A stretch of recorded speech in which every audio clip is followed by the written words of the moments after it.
It's one thing to listen to doom and gloom about food and fertilizer shortages, skyrocketing prices, the cost of living, or your job being outsourced overseas or eliminated due to automation. It's quite another thing to hear practical, immediately actionable advice from experts who can help you reduce the fear, anxiety, and burden of these problems. Tune in now to the Surviving Hard Times podcast from the Finding Genius Foundation with Richard Jacobs.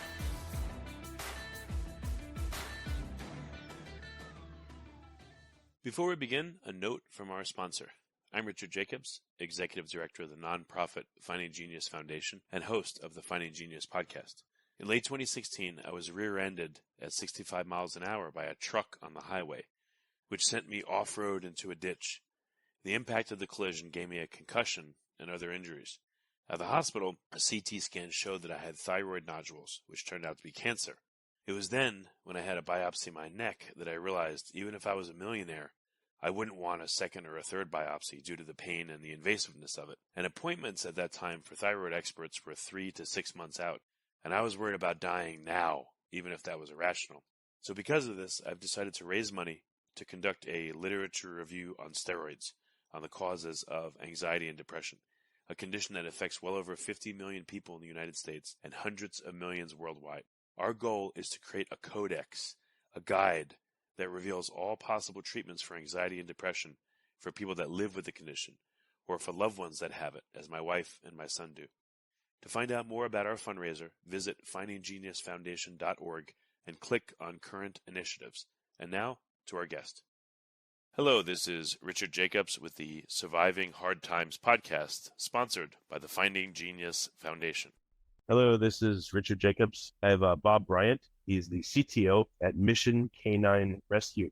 The website is Mission Canine Rescue, letter K, the number 9, .onlinepresskit247.com. So Bob is, again, the Chief Technology Officer of Mission Canine Rescue. It's an animal welfare group dedicated solely to rescuing, reuniting, rehoming, repairing, and rehabilitating American working dogs. So we're going to talk about his work. Bob, thank you for coming. You're welcome. Thank you very much for inviting me today. Our main website is actually missioncaninerescue.org.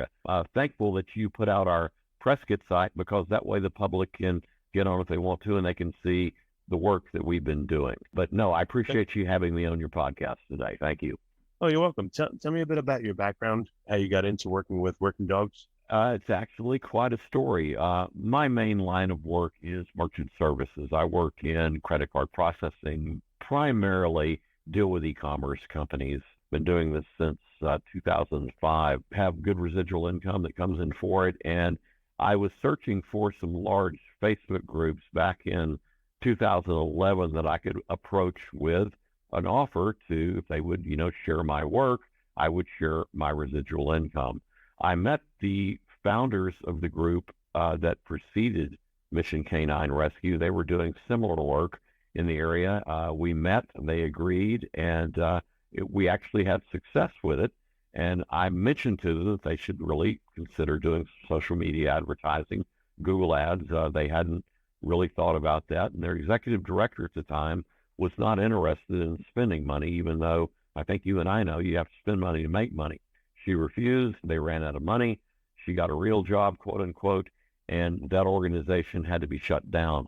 In the fall of 2012, Kristen Maurer, our president and my founding partner, reached out to me and said, "Hey, we don't want to stop doing this. We want to keep this going. Will you co-found this organization with us?" And that was 10 years ago. I said, yes. I haven't regretted it since, but if you would have told me 12 years ago I'd be bringing home working dogs from every corner of the world, I would have told you were patently insane. However, here I am, and we're doing it. Well, were you just not someone that had like tons of pets here the whole life, or why bringing them home was such a big deal for you?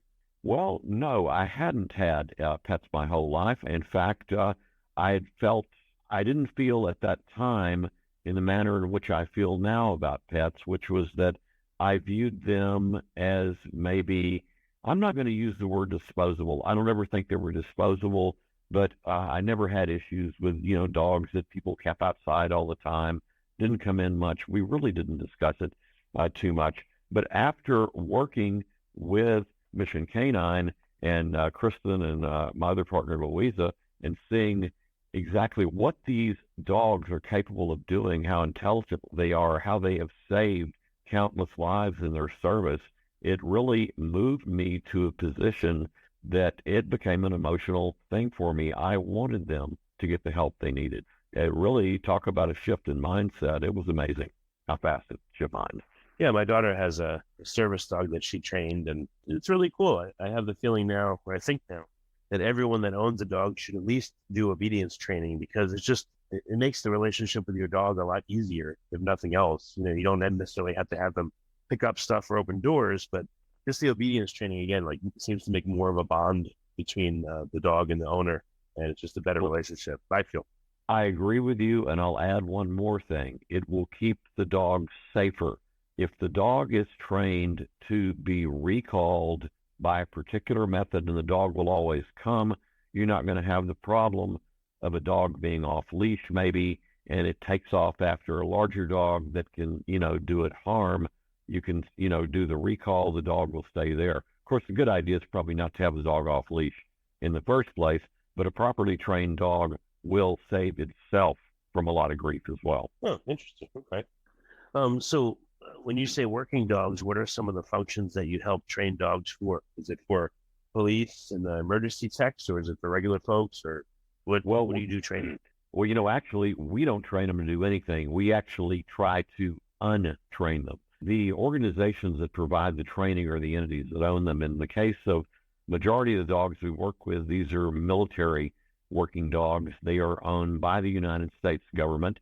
They're trained by the Lackland Joint Task Force base in San Antonio, Texas. Dogs go through about a year's worth of training. They have a puppy program where they have people that raise the puppies that will be put into this position. So they start receiving training very early. Then in their specific training school, they learn how to detect various odors, whether it's particular to narcotics detection or explosives detection. Normally, they don't try to train dogs to do both. There's some specialized skills that some dogs have. They're trained to detect currency, of all things. Some are trained to detect electronics. But the military will put these dogs through just rigorous athletic training. Most dogs that serve the military are dual purpose. By dual purpose, I mean that they are not only trained to detect substance, they're also trained to bite, to protect their handler. That's done out of Lackland. Then you have a class of working dogs that are called contract working dogs. These dogs are owned by private contractors, companies like AM Canine, Von Lick Kennels, other associated for-profit groups here in the United States. Their dogs are trained identically, just, they're not government property. And then these dogs are placed where they're needed, where they have contracts for them worldwide, either in ports or airports, screening things. Then we also have TSA. TSA, of course, trains their dogs. Some are trained to detect explosives at a long distance, across a crowded airport. And police, similar training, but again, heavy on protection. Did that answer your question, sir? Yeah. So I guess after such intense training, how long are the dogs in service, and what happens when they're no longer needed or no longer able, maybe because of injury or other reasons? Bring them down and not just throw them into being a pet because they wouldn't know what to do. That's true. We literally are the unhandlers when we get these dogs. Normally, I see working dogs retire around 8 to 11 years old, more probably in the 9 to 10-year-old category. These dogs, when they're retired, the military, they'll either go to one of their former handlers if they have one. If not, then they would go to the Lackland Air Force Base where they're adopted out. However, in many cases now, the military is calling us and they're asking us to take certain dogs. So when we bring a dog into our care, they can, we have a ranch in Magnolia, Texas, where we operate our program. We have space for about 60 dogs. And when they come in, we evaluate them. We find out if they're aggressive toward other dogs, toward cats. Are they food aggressive? Are they fence aggressive? You'll have dogs that will fight through a fence, but you open the gate and they're the best buddies. So we try to determine the nature of any problems the dog has. They receive any vet care that they need. Decompression can take as little as a week. it can take as much as 6 months. And we have a lot of people that ask us, well, how do you cure a dog that has PTSD? And the answer is you don't. You just try to provide them with other good stimulating things that will help them to not have those triggers in their life. What is the importance of your organization? If you weren't there, what would happen to these dogs? If our organization wasn't here, probably 75% of them would be euthanized or their handlers would not get them. There are a couple of other smaller organizations that do what we do. So if we were to go away tomorrow, the work would still go on. In fact, some of them would probably amplify the work that we do to kind of pick up the slack. But no, there would be dogs that would be spending times in kennels overseas after they've been deemed, non-workable. We've gotten dogs back that weigh 35 pounds that should weigh 70 when contractors run out of money. Unfortunately, the first thing that suffers is the dogs. The military, not so much, but after a military dog is retired, they're starting to bring the dogs home from abroad. That was a law that was passed back in 2016 that when dogs were retired, they were to bring them home. However, they haven't done this until just recently, and we've gotten some cooperation from Korea and Japan with them flying dogs home, but in other places, they will have their handlers pay for the flight home, and most corporals don't have $6,000 to get a dog home from Guam.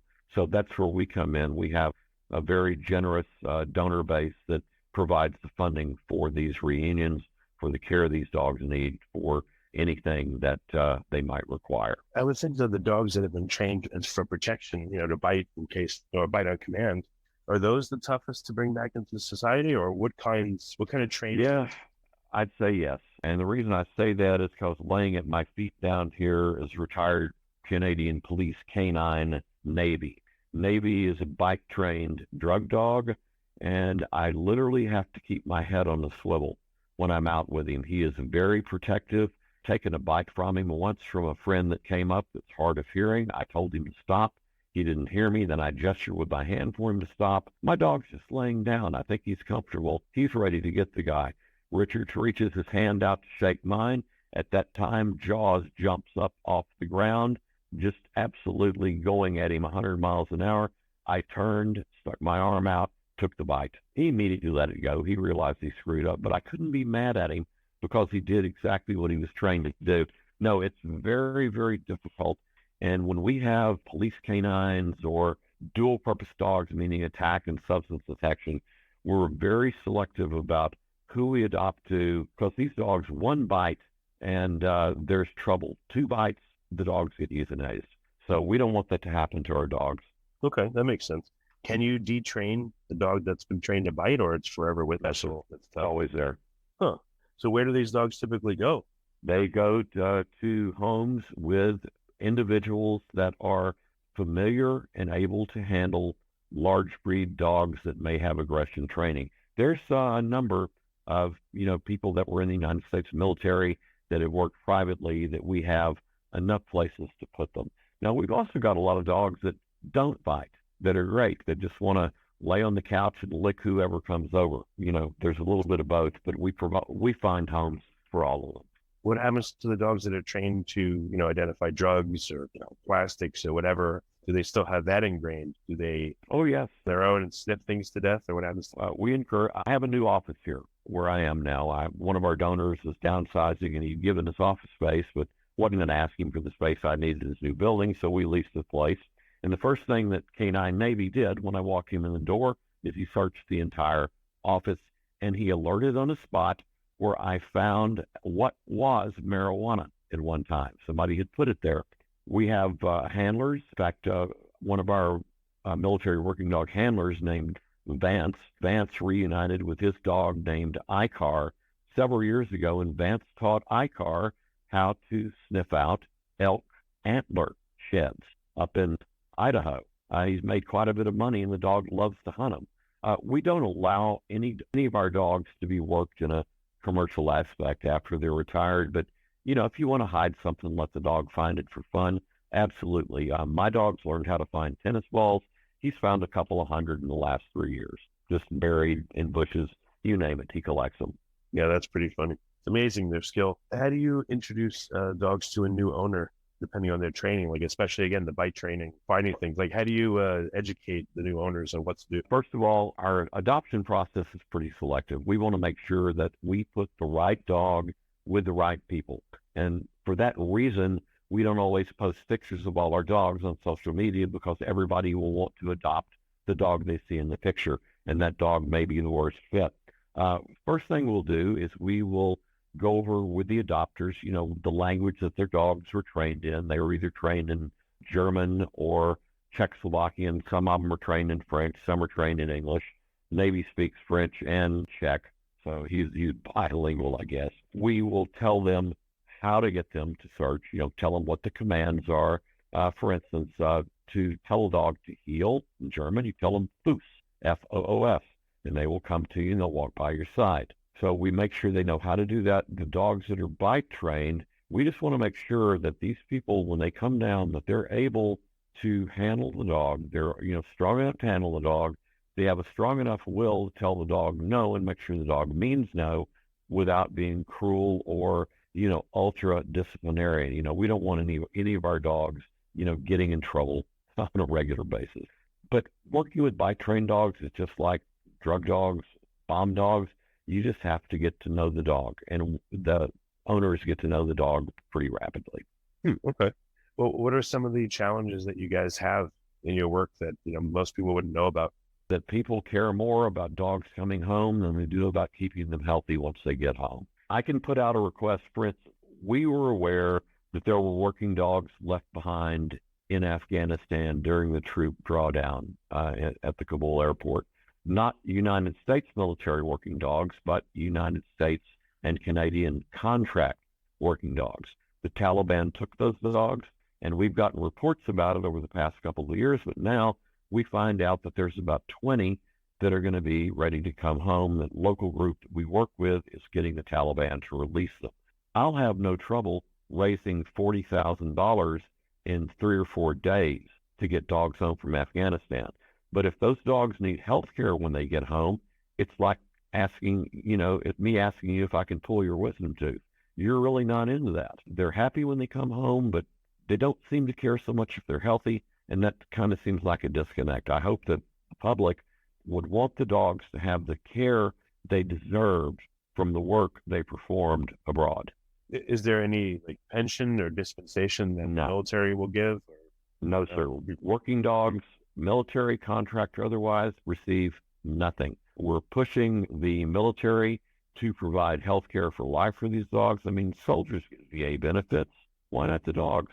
They did the work they served, and they have to be covered a whole lot shorter time than a soldier.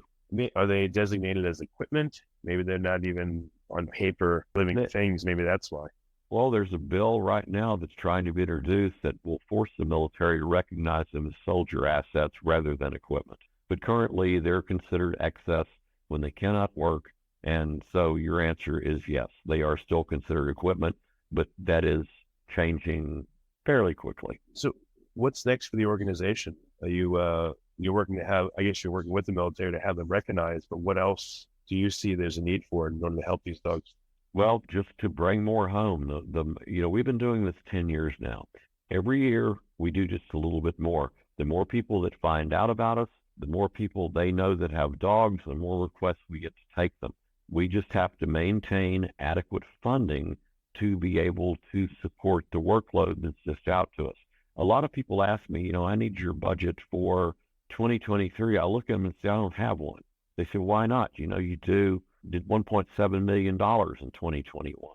And I tell them that we will basically assume that we're going to spend the same or more. However, we might get asked to bring home a group of 50 dogs, and that would never be in the budget, but we still find a way to raise the money to bring them home. We've never had to say no yet to a working dog in need. So you mentioned that people don't seem to care about the health of the dogs once they get back. Is that because they need specialized food, or what do people do that compromises the health of the dogs? No, they're not compromising the health of the dogs. The dogs come back to us needing veterinary care from their time abroad. They don't get the vet care they need. They don't get the immunizations. These dogs may have joint problems. They may have liver problems. They may have kidney problems. They may have pancreatitis, lots of different panis, which is an eye problem. And we have some dogs, we have 3 right now that need hip replacements. And we had one guy say the other day, well, you just need to put those dogs down. They'll have no quality of life. I'm here to tell you now, I've seen 5 dogs have hip replacements that have played like puppies within 3 months after the operation. So we most certainly will provide that for them.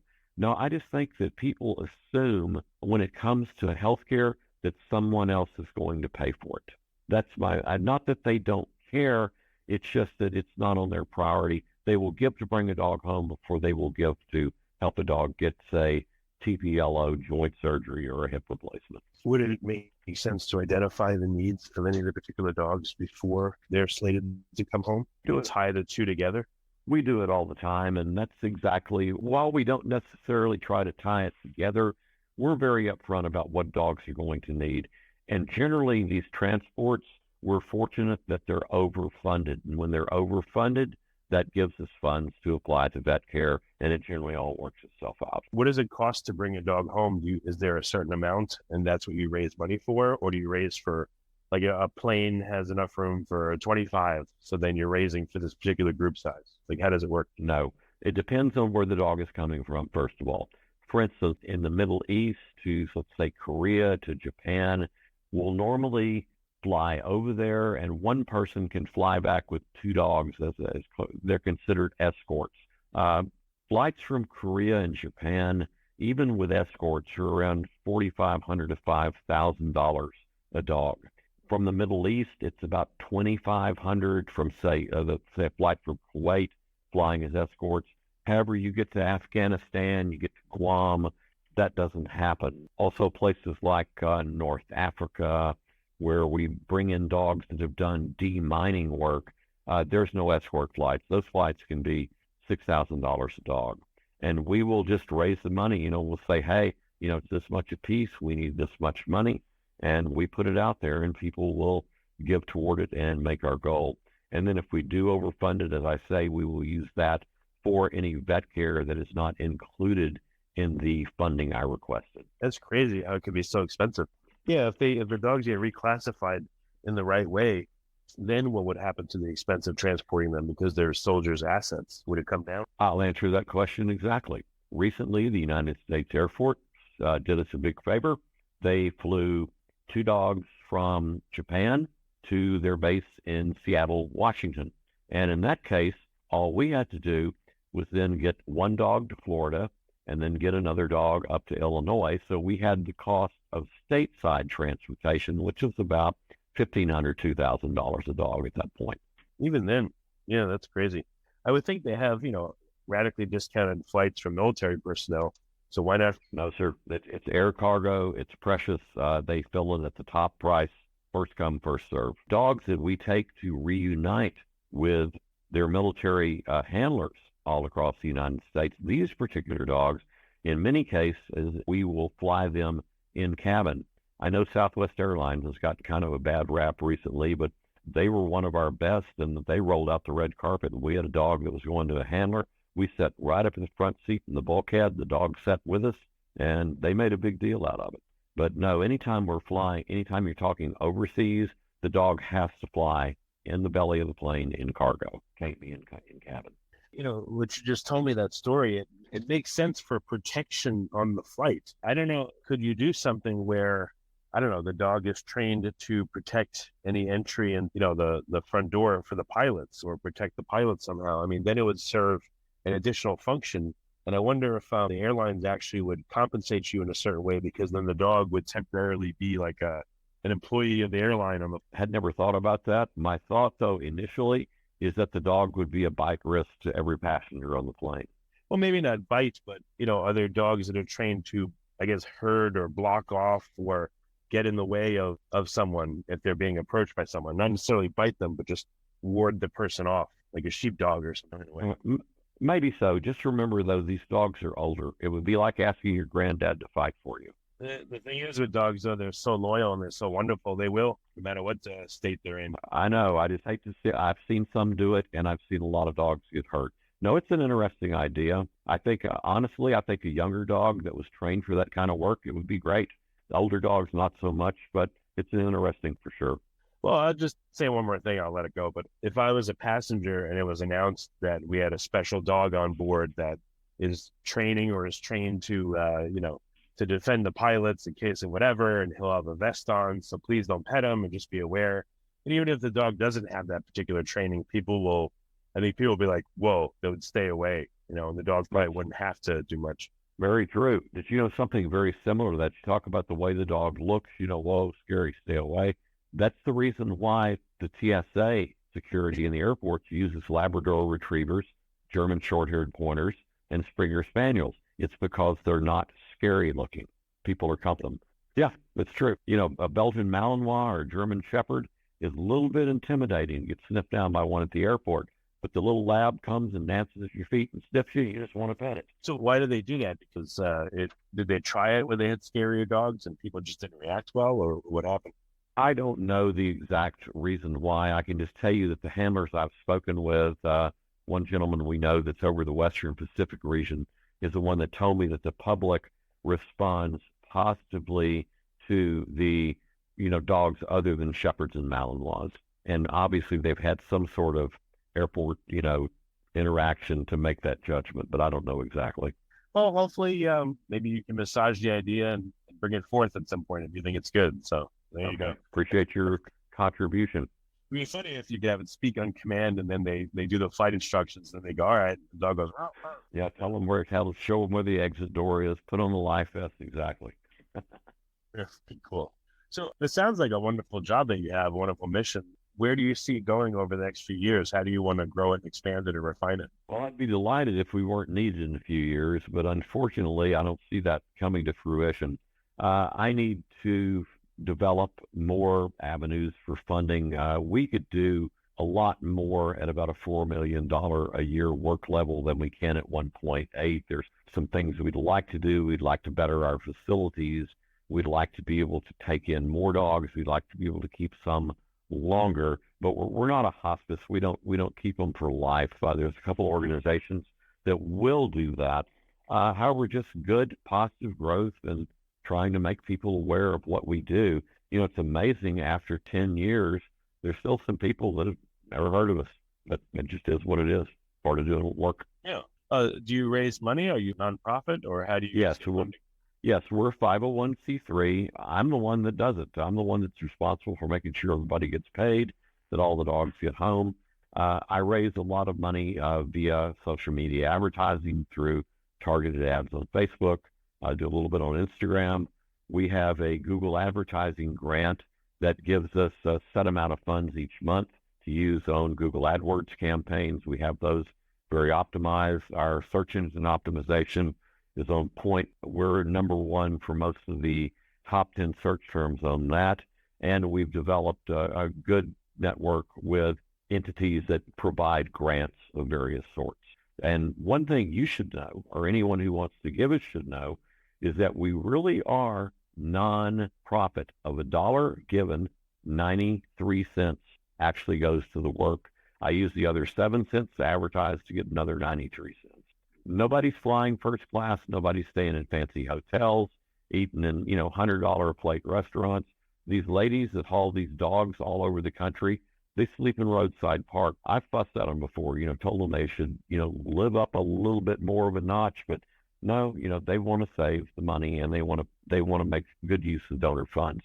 And that's really important to me too. Yeah, that's really, really cool. Well, for listeners, I really hope they consider donating to your organization. I think it's a great, really great organization, from what I'm hearing. And how can people find out more? Can you restate the websites and where? I'll give you several avenues. If you want to see what we're doing currently, the best place to look is on Facebook. We're listed as Mission K9 on Facebook. Same thing with Instagram. And it's missionk9rescue.org. You can donate there. And, we appreciate anything from $1 to $1 million. We're not picky. That's great, Bob. Thank you so much. And thanks for coming on the podcast. I appreciate it. Richard, thank you. I hope you have a good day, sir. And if you need anything else, feel free to reach out. Before you stop listening, ask yourself, What are 1 or 2 useful things you heard on this podcast that can help you overcome food and fertilizer shortages, skyrocketing prices, the cost of living, or your job being outsourced overseas or eliminated due to automation? Please like and subscribe and tell your friends and family about the Surviving Hard Times podcast. We're all going to need help now and in the near future.